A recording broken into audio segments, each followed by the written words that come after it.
ESPN analyst Tom Luginbill said what? So ESPN analyst Tom Luginbill was on his, I believe it is his show, which is Out of Bounds. Well, he works with our friends at The Next Round. So that's based out of Alabama. Those are the guys that are just do a fantastic job. Ryan Brown is one of those, and he's a friend of the program. So they have done specialty shows, and he is on one of those. So I'm guessing that's his show, but I don't know. Go ahead. Yes, and he was saying this in a way to trash Jimbo Fisher and the Aggies as a program, talking about how they played Tennessee last week. He said they, quote, about Texas A&M, they were clearly the better team and lost to, I think, a very overrated Tennessee team, unquote. Now, that was to trash. Now, the question to me is, and this is something big for me, Dave, there's a difference between being a better team and having more talent, isn't there? A better roster. I agree. Yes. If you said A&M has the better roster, no issue there. They got one of the 5 best rosters in college football right now. Okay. I tend to agree with you, but after what I saw and Pierce's development, Haddon's development, I don't think it's as night and day. I do think they have the better roster, but I don't think it's night and day as I did heading into the game. Okay, but I would have no issue with them saying A&M had the better roster. I would have no issue with him saying that A&M has a top 5 roster. Tennessee has a top 25 to 30 roster. How about that? Yeah, exactly. I do have an issue with him saying A&M was the better team, because if you watch that game last week, take the score out of it. Don't even take all the scoring out of it. Tennessee moved the ball a lot more than Texas A&M moved the ball. I mean, just field position alone, Tennessee won that battle, and that's about moving the ball more. How many times did Tennessee get into the red zone and just not score points because of mistakes? Like, I think Tennessee left more points on the board in that game than A&M, didn't they? Yes, no question about it. If you want to say better team, that includes coaching to me, and Tennessee clearly is the better coach team, and it's not even close. It's not even close when you want those fire opals. You get them from Rick Terry Jewelry Design. They want to be your jeweler looking for affordable game day jewelry. How about those fire opals, the Tennessee tradition? RickTerryJewelry.com, RickTerryJewelry.com. Who's the jewel of A&M staff?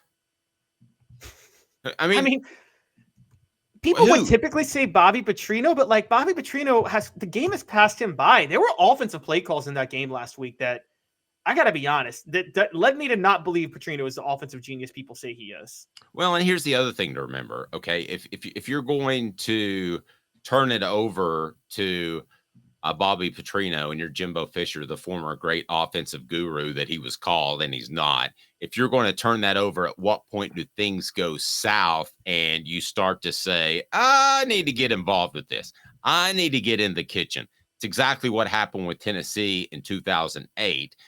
Roundabout late September, early October, Philip Fulmer thought he needed to have a bigger input into the offensive game plan. And Travis says it's their defensive backs. Their secondary was superb. I'll give you that. But when you hand over one side of the ball and you coach that growing up through the coaching ranks, you're going to get involved in some point. And I think the Tennessee game, quite frankly, is probably where you will see Jimbo Fisher try to get involved a little bit more. And then I'm going to predict it here. A&M season is going to go down the drains. And you're going to see Jimbo Fisher be replaced despite the $78 million buyout. They've got to make a change. They're going to be in the SEC. This is the time to do it, and it's not even close. So if I made you bet that Paisley shirt that you're wearing today, that Jimbo Fisher would be the head coach, I love you, would be the head coach of the Aggies next year, would you bet your shirt on that or not? Yeah, I bet my shirt on that he won't. That he won't. Because, and by the way, this is what you said. You're acknowledging my prediction at the beginning of the year was right. It's just a little bit later than I thought it would be, which is I thought the wheels would come off because of this issue. I just thought it would come off at the beginning of October, not in the middle or towards the end of October. Yeah, Yep. No, you're right. Sports Treasures carrying over $5 million sports treasures, and so much more, including my book. Follow on Facebook for the best sports memorabilia, daily updates. I go to Facebook and follow them on sportstreasurestn.com, sportstreasurestn.com. And they actually have a big event with Andrew Jones. So if you're a Braves fan, you need to get onto Facebook, follow sportstreasurestn.com, and be sure and follow them. And you will absolutely love what you see at Sports Treasures. My other issue with this comment by Tom Luginbill is I think it's really offensive based. Tom Luginbill is a former quarterback, and Max Johnson is not an elite quarterback, but neither is Joe Milton. And right now you would have to say Max Johnson is a better quarterback than Joe Milton. He's playing at a higher level. So I thought that was part of his thinking and a little bit too simplistic. Here's something crazy. If you're building a team, do you take Walter Nolan or do you take James Pierce, who I think are in the same class? Ooh, Walter. I mean, that's talent. That's team. You tell me. Message board, tell me. I mean, look, you're talking. I'm taking James Pierce. Yeah, okay. James Pierce is like Leonard Little, but Walter Nolan. Look, I see John Henderson, Albert Haynesworth, and Walter Nolan. Okay, well, but let me ask you this: do you take Albert Haynesworth or John Henderson, or do you take Leonard Little?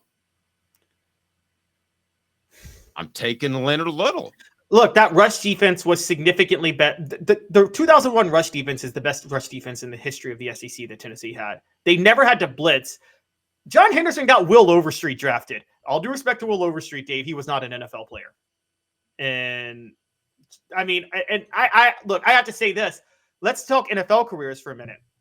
John Henderson and Albert Haynesworth are right on Leonard Little's level in the NFL. Now, I know there were some personal issues that may have changed that a little bit, but look at Albert Haynesworth got $100 million to play defensive tackle because of how valuable he was to the Titans. Okay, but let me stop you for a second. Albert Haynesworth is almost a once-in-a-generation player. He had some issues upstairs, but when you talk about his athletic ability and his size, that's way, way more advanced than Walter Nolan. His sting, his ability, his quick twitch is different. So I think that if you wanted to argue Albert Haynesworth on physical ability versus James Pierce, I think you got an argument there. If you want to go, if you want to go Nolan versus Pierce, I'll take Pierce all day long.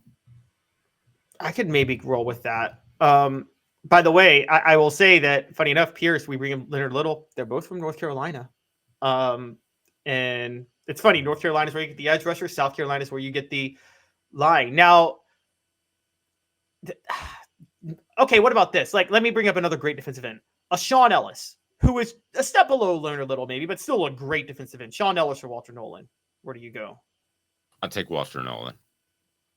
Okay, so you think James Pierce will be better than Sean Ellis? Because Sean Ellis was amazing at Tennessee. Yes. We're talking a two-time Pro Bowler in the NFL. I mean, wow, Dave. Wow, that's pretty high too. I think he's that good. I mean, I could be wrong, but I think he's that good.